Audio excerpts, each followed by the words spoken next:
Today we are going to discuss about scintillation counters. They are equipments that can be used to measure the radioactivity of radioactive materials or quantifying samples which are conjugated with radioactive materials. This technique is used in many fields like geology, biology, physics, chemistry, and biochemistry, etc. I will give you an introduction about this scintillation counter, and we will look into the main components of scintillation counter. With a diagram, I will explain the working of this equipment. Then we will briefly look into the main types of scintillation counters. The word scintillation simply means sparkling or shining. From where do we get the sparkling or shining? Yes, it is from the fluorescence or phosphorescence produced by the materials inside the counter. Due to the radioactivity of the materials in the sample, the fluor or phosphor materials excite and thus produce visible light. This visible light is measured by the scintillation counters.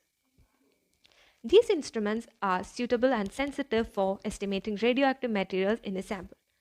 More than one type of isotopes in a sample can be detected if their radioactive energy considerably differ from each other.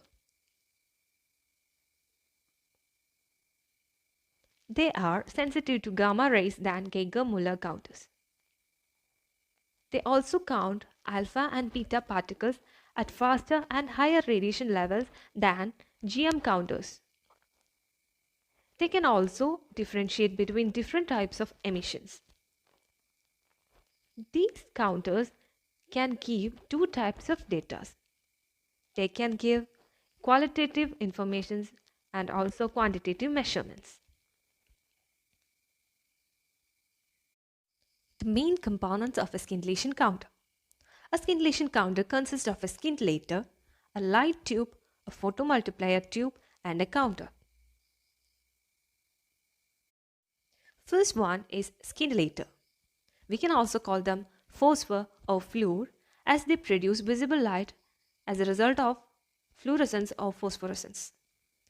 They generate photons in response to the incident radiation.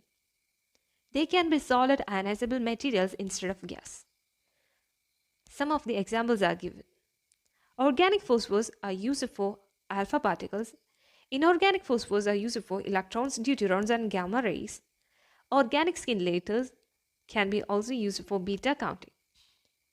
Plastics are also used as scintillators. Calcium tungstate, sodium iodide, zinc sulfide, etc. are some examples of natural inorganic substances.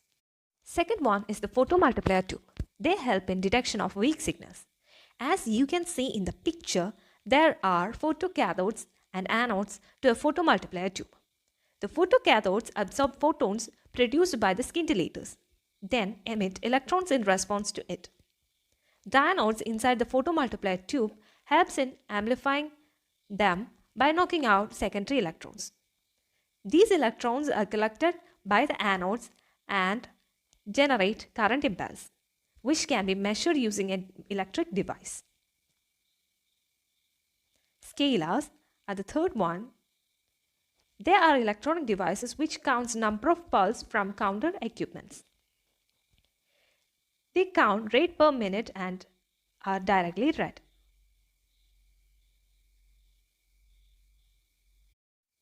Now, look into the working of a scintillation counter.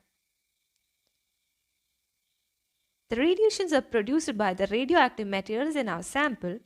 These radiations excite the materials in the scintillator, for example, sodium iodide crystals.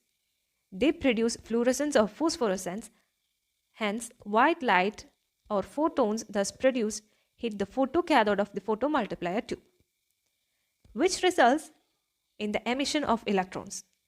The electrons thus emitted hit the diodes inside the photomultiplier tube and secondary electron emission occurs.